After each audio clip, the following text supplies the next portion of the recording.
আসসালামু আলাইকুম রহমতুল্লাহ। কাছে ও দূরে, দেশে কিংবা প্রবাসে যারা এই অনুষ্ঠান দেখছেন, সবাইকে শুভেচ্ছা জানাচ্ছি। আমি তাসনিম মাহমুদ। একটি বছর পর রহমত, মাগফিরাত, নাজাতের মাস রমাদানুল মোবারক আমাদের কাছে এসেছে। এই মাসে তাকওয়ার সর্বোচ্চ সুফল পেতে খুঁটিনাটি মাসাইল নিয়ে নয় দিগন্ত আয়োজন করেছে মাসব্যাপী অনুষ্ঠান রামাদান দিগন্ত। আজকের বিষয় রামাদান তাকওয়া অর্জনের হাতিয়ার। এই বিষয়ে আলোচনার জন্য স্টুডিওতে উপস্থিত হয়েছেন শায়েখ আব্দুল জব্বার জাহাঙ্গীর। মুহতারাম, আপনাকে স্বাগত জানাই আজকের এই অনুষ্ঠানে। আপনাকেও ধন্যবাদ জানাচ্ছি। শুরুতেই আপনার কাছে জানতে চাই, তাকওয়া কি? বিসমিল্লাহ, আলহামদুলিল্লাহ, ওয়াসসালাতু ওয়াসসালামু আলা রাসূলিল্লাহি ওয়া বা'দ। ক্বালা আল্লাহু সুবহানাহু ওয়া তাআলা, ইয়া আইয়ুহাল্লাযীনা আমানুত্তাকুল্লাহা হাক্কা তুকাতিহি ওয়া লা তামুতুন্না ইল্লা ওয়া আনতুম মুসলিমুন। মুমিনের জীবনে সবচেয়ে বড় যেই অর্জন, সেটা হচ্ছে এই তাকওয়া। তাকওয়া শব্দটা আবিধানিক অর্থ হচ্ছে আল উইকায়া, প্রোটেকশন। মানে আল উইকায়াতু খায়রু মিনাল ইলাজ। বলা হয় যে আত্মরক্ষাই হচ্ছে প্রতিষেধকের চাইতে অনেক উত্তম এবং শ্রেষ্ঠ বিষয়। সেলফ কন্ট্রোল, নিজকে প্রোটেকশন দেয়া। তাকওয়া মূলত এটা হচ্ছে খাউফুল্লাহ ওয়া খাশিয়াতুহু, আল্লাহ রাব্বুল আলামিনের ভয়, তার আযাবের ভয়। তার সীমাকে অতিক্রম করা হলে তিনি যে শাস্তি দেবেন, এটাই মূলত হচ্ছে তাকওয়া। এটা বাস্তবায়িত হয় মূলত আলিমতিসার বি আওয়ামিরিহি ওয়াল ইজতিনাব আন নাওয়াহিহি। রব্বুল আলামিন যে কাজের আদেশ করেছেন সেই কাজ করা, আর যেটা থেকে বারণ করেছেন সে কাজ থেকে সম্পূর্ণ বিরত থাকা, এর মধ্য দিয়েই মূলত তাকওয়া অর্জিত হয়। সেই জন্যই রব্বুল আলামিন কোরআনুল কারীমের ৬,২৩৬টি যে আয়াত কুফি গণনা মতে, এই আয়াতের ভেতরে ৮৯টি আয়াত তিনি বলেছেন ইয়া আইয়ুহাল্লাযীনা আমানু, ওহে তোমরা যারা ঈমান এনেছো। দ্যাট মিনস রব্বুল আলামিন খুব কাছে টেনে নিয়েছেন, ওহে তোমরা যারা ঈমান এনেছো। পুরো মানব সমুদ্র থেকে এদেরকে আলাদা করে নিয়েছেন। তারপর তিনি একটি আয়াত, গুরুত্বপূর্ণ একটি বিধান তাকে দেন, আমানুত্তাকুল্লাহ হাক্কা তুকাতিহি, যারা ঈমান এনেছো যথাযথভাবে আল্লাহকে ভয় করো, ঠিক সেইভাবেই ভয় করো যেমন করে ভয় করা উচিত। তাহলে ভয়টা কিন্তু যথার্থ হতে হবে। এবং আল্লাহ আবারও সাবধান করছেন, ওয়ালা তামুতুন্না ইল্লা ওয়া আনতুম মুসলিমুন।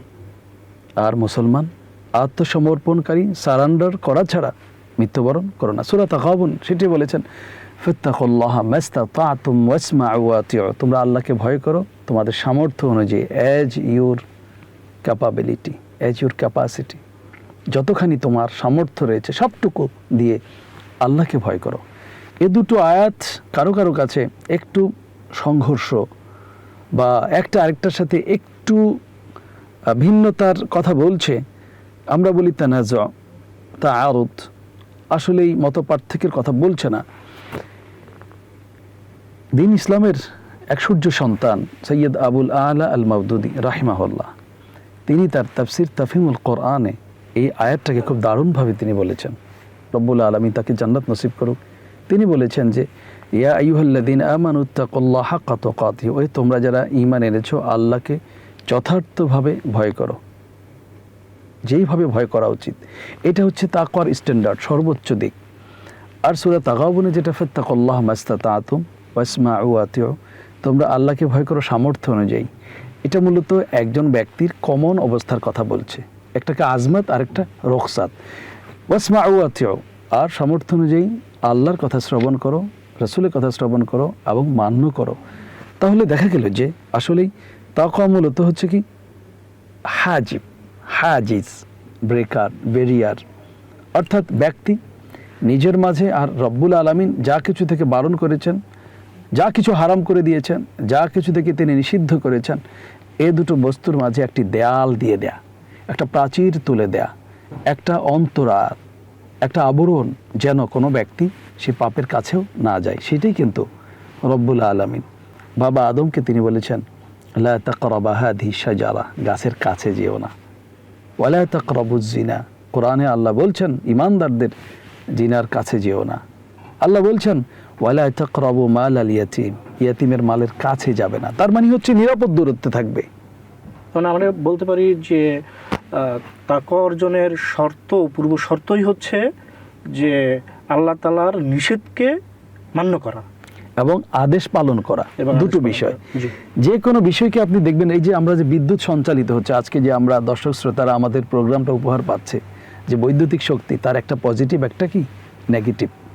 সেই জন্যই কিন্তু এখানে রব্বুল আলামিন আমাদের জন্য যে আদেশগুলো তিনি দিয়েছেন, সে আদেশগুলো পালন করতে হবে। কুনতুম খায়রা উম্মাতিন উখরিজাত লিন-নাস তা'মুরুনা বিল মা'রুফ ওয়া তানহাউনা আনিল মুনকার। দেখেন, তোমরাই শ্রেষ্ঠ জাতি, যাদের মানব কল্যাণের জন্য বের করে আনা হয়েছে। জি। তোমরা সৎ কাজের আদেশ দেবে আর অন্যায় থেকে, নিষেধ কাজ থেকে দূরে রাখবে। তাহলে এখানে কিন্তু একটা আদেশ, একটা কি নিষেধ। ইবাদত দুইটাই অন্তর্ভুক্ত, আদেশকে পালন করা এবং অন্যায়কে বাধা দেয়া। এই জন্যই কিন্তু বলা হয়েছে মান রাআ মিনকুম মুনকারা, তোমাদের মধ্য থেকে যে মন্দ কাজ দেখে ফালিয়ুগাইয়িরহু বিয়াদিহি, সেই জন্য অন্যায় কাজ, গর্হিত কাজ হাত দিয়ে যেন প্রতিরোধ করে। ফাইন লাম ইয়াস্তাতি' ফাবি লিসানি, যদি সে হাত দিয়ে না পারে তাহলে সে তার মুখ দিয়ে সেটাকে প্রতিবাদ করবে। ফাইন লাম ইয়াস্তাতি' ফাবি কলবি, যদি মুখ দিয়ে না পারে অন্তর দিয়ে। দেখুন মানুষের সামর্থ্য অনুযায়ী তাকে তারপরও কিন্তু বাধা প্রতিহত করবার একটি আয়োজন এখানে রাখা হয়েছে। যদি মুখ দিয়ে কেউ অন্যায়ের প্রতিবাদ করতে না পারে তাহলে অন্তর দিয়ে করবে। এবং রাসূলুল্লাহ সাল্লাল্লাহু আলাইহি ওয়াসাল্লাম তিনি বলছেন ওয়াদালিকা দাআফুল ঈমান, এটা হচ্ছে ঈমানের সর্বনিম্ন স্তর। তার মানে হচ্ছে যদি তারপরও অন্যায়কে ঘৃণা এবং সেটা পরিবর্তনের পরিকল্পনা কোনো ঈমানদার গ্রহণ না করে, তার আর সরিষা পরিমাণও কোনো ঈমান তার মাঝে থাকে না।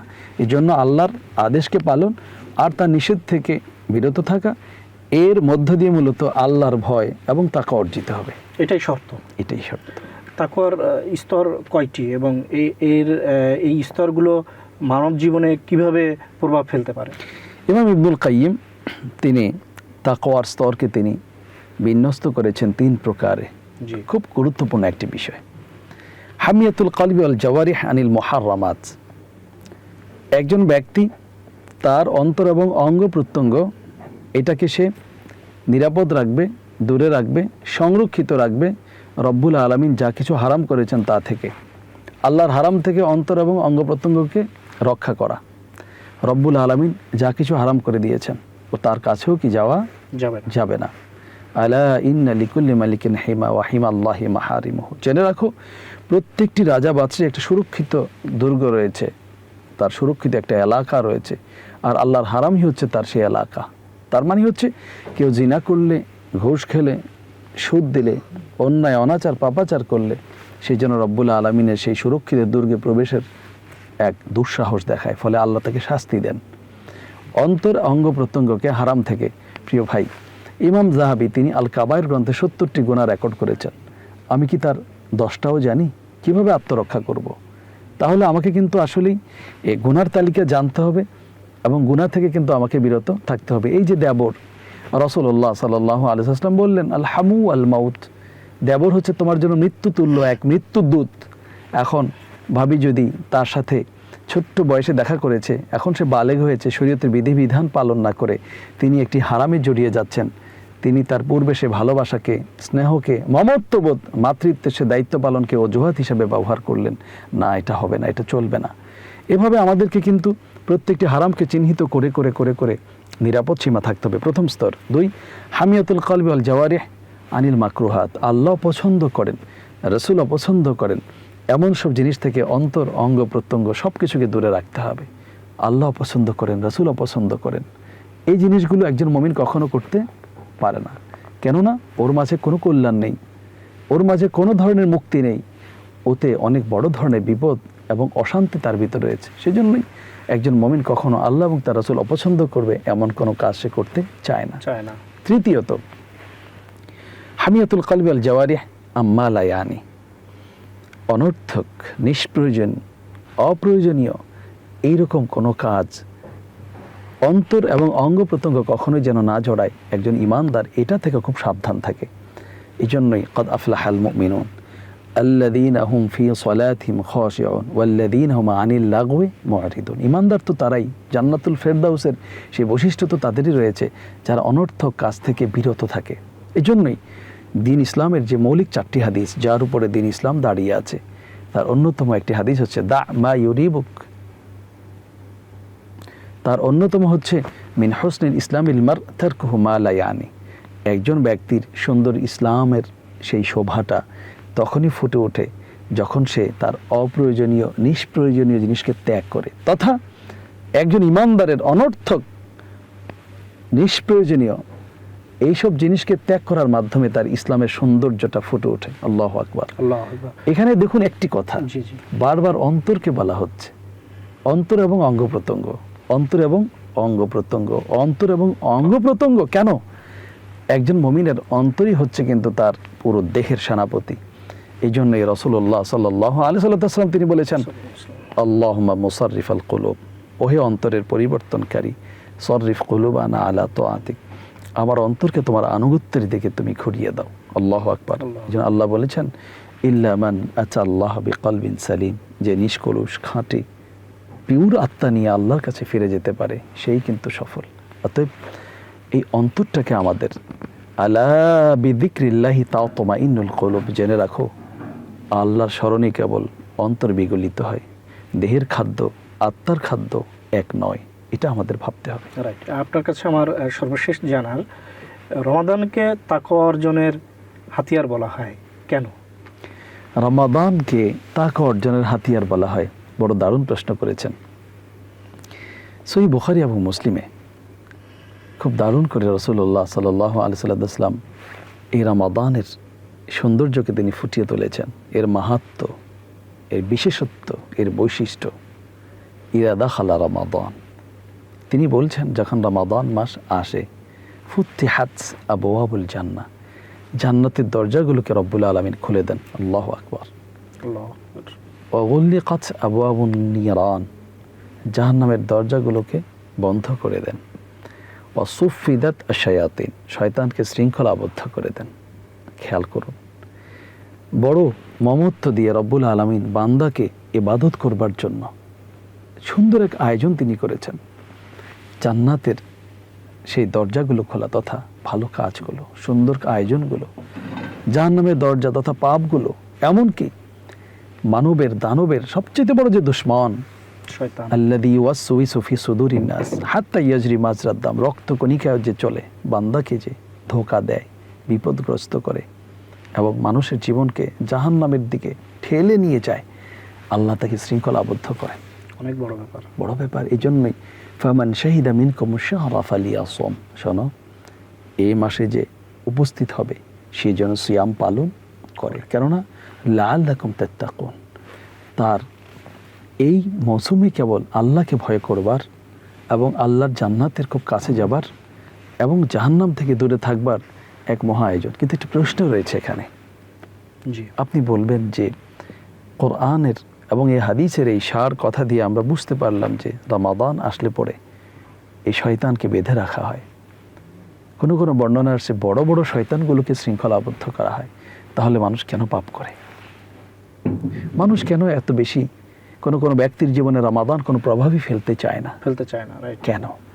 বিষয়টা খুব গুরুত্বপূর্ণ। আপনি সূরা নাস একটু পড়েন, মিনাল জিন্নাতি ওয়ান নাস, মানুষ শয়তান এবং জিন জিন শয়তান কাকে শৃঙ্খলা আবদ্ধ করা হয়? জিন শয়তানকে। বাট মানুষ শয়তান তো উন্মুক্ত থাকে। নাম্বার 1। এই জন্যই বড় বড় দামি এক কথা বলেছেন রাসূলুল্লাহ সাল্লাল্লাহু আলাইহি ওয়াসাল্লাম। তিনি বলেছেন, আল মারউ আলা দীনি খলিলিহি ফালিয়ানজুর মান ইউখালিল, যে মানুষ তার বন্ধুর স্বভাব চরিত্রে চিন্তা ভাবনায় চেতনায় বড় হতে থাকে। অতএব খেয়াল করো কাকে তুমি বন্ধু বানাচ্ছ। ধন্যবাদ আপনাকে আমাদের সঙ্গে যুক্ত হওয়ার জন্য। আপনাকেও ধন্যবাদ জানাচ্ছি। প্রিয় দর্শক, আজ এ পর্যন্তই। আগামীকাল ঠিক এই সময়ে আবার দেখা হবে নতুন কোনো বিষয় নিয়ে, নতুন কোনো অতিথির সাথে। সবাই সুস্থ থাকবেন, ভালো থাকবেন। আল্লাহ হাফিজ। আসসালামু আলাইকুম ওয়া রাহমাতুল্লাহ।